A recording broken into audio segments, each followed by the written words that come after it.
এরপরে আছে JavaScript expressions. তাহলে এক্সপ্রেশনসটা হচ্ছে কি একটা সমন্বিত রূপ কার ভ্যালু, ভেরিয়েবলস এবং অপারেটরসের। আমরা আমাদের কোড থেকে যদি দেখি, এখানে আমাদের ভ্যালুটা কি? ভ্যালু হচ্ছে 5। এখানে আমাদের ভেরিয়েবল কোনটা? ভেরিয়েবল হচ্ছে এক্স। অপারেটর কোনটা? অপারেটর হচ্ছে ইকুয়াল সাইন। তাহলে এই সব মিলিয়ে আমরা যেটা বলছি সেটা হচ্ছে কি এক্স ইকুয়াল 5। এটা হচ্ছে কি পুরোটা হচ্ছে একটা এক্সপ্রেশনস। আমরা যদি এখানের উদাহরণটি দেখি, 5 প্লাস 6, এরপরে ব্র্যাকেটের মধ্যে এটা রাখা হয়েছে, এর সাথে কি করা হয়েছে? গুণ করা হয়েছে 10কে। এখানে কি কি ব্যবহার করা হয়েছে? ভ্যালু ব্যবহার করা হয়েছে, এরপরে এখানে প্লাস সাইন অর্থাৎ অপারেটর ব্যবহার করা হয়েছে, এখানে আরেকটা ভ্যালু 6 ব্যবহার করা হয়েছে, তারপরে এখানে গুণ চিহ্ন যেটা অ্যাস্ট্রিক্স চিহ্ন সেটা ব্যবহার করা হয়েছে এবং এখানে আরেকটা ভ্যালু ব্যবহার করা হয়েছে। সবকিছু মিলিয়ে যে একটা বীজগাণিতিক রাশির মতো একটা জিনিস চলে আসছে, এই জিনিসটাকেই বলা হয় এক্সপ্রেশনস। এখন এই এক্সপ্রেশনস এর মধ্যে কি ভেরিয়েবলও আসতে পারে।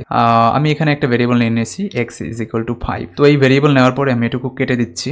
এখন আমরা চাচ্ছি কি এই ভেরিয়েবলের সাথে আমরা আরেকটা জিনিস গুণ করতে। তো আমরা কিভাবে করতে পারি? তো এক্স এর সাথে আমরা গুণ করতে চাচ্ছি কি, সাপোজ আমরা এখানে অ্যাস্ট্রিক্স চিহ্ন দিয়ে দিলাম, এটা গুণ বোঝায়। তো গুণ করতে চাচ্ছি কাকে? আমরা মনে করেন 5 কে গুণ করতে চাচ্ছি, হ্যাঁ, বা 6 কে গুণ করতে চাচ্ছি। আমরা যদি সেমিকোলন দিয়ে শেষ করি, আমরা আমাদের লাইভ সার্ভার ব্রাউজার ওপেন করি এবং এটা যদি সেভ করে নেই, আমরা দেখতে পাচ্ছি এখানে গুণ হচ্ছে 30 দেখা যাচ্ছে। অর্থাৎ এক্স আমরা এখানে আগেই ডিক্লেয়ার করে নিয়েছি এবং এখানে আমরা কি করেছি? এখানে আমরা একটা এক্সপ্রেশনস দিয়েছি। এক্সপ্রেশনস মানে কি? একটা বীজগাণিতিক রাশির মতো চিন্তা করতে পারেন যে আপনার কি করছেন, এক্স এর সাথে 6 গুণ করছেন না যোগ করছেন, সব মিলিয়ে একসাথে আমরা কি বলে থাকি? এক্সপ্রেশনস। আশা করি এক্সপ্রেশনস জিনিসটা আপনারা বুঝতে পেরেছেন। এরপরে আছে কি স্ট্রিং এর ক্ষেত্রে দুটো নাম যোগ করছে, এটাও আমরা পূর্বে বেশ কয়েকবার দেখেছি, সেটাও আমরা এখানে চাইলে করতে পারি। তো আশা করি জাভাস্ক্রিপ্টের এক্সপ্রেশনস যে পার্টটা ছিল সেই জিনিসটা আপনারা বুঝতে পেরেছেন। এরপরে যে বিষয়টি রয়েছে জাভাস্ক্রিপ্ট ইজ কেস সেনসিটিভ, এটি আমি বেশ কয়েকবার বলেছি, আর বলার দরকার নেই আশা করি। এরপরে আমরা দেখব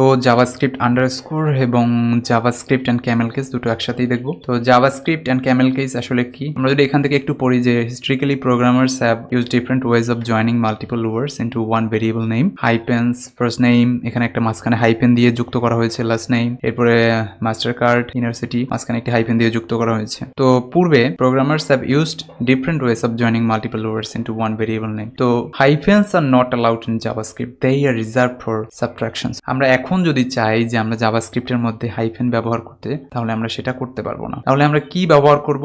আমরা ব্যবহার করব আন্ডারস্কোর। এরপরে আমরা লিখতে পারি আপার ক্যামেল কেস, প্যাসকেল কেস বলা হয়, যে আমরা প্রথম লেটারটা বড় হাতে লিখছি, এফ বড় হাতের, এন বড় হাতের, আর বাকিগুলো ছোট হাতে লিখছি। First name, last name, master card, university, এভাবে লিখতে পারি। আবার লোয়ার ক্যামেল কেস ভাবেও লিখতে পারি যে প্রথম লেটারটা ছোট হাতেরই থাকছে, সেকেন্ড যে লেটারটা সেটি প্রথম অক্ষরটা বড় হাতের থাকছে। তো first name, last name, N বড় হাত, এখানেও এন বড় হাত, মাস্টার কার্ড সি বড় হাত, ইউনিভার্সিটি এখানে সি বড় হাত শুধু। তো এই বিষয়গুলো আমরা মাথায় রাখবো। এর সাথে সাথে আমাদের শেষ হলো জাভাস্ক্রিপ্ট আন্ডারস্কোর এবং জাভাস্ক্রিপ্ট ক্যামেল কেস।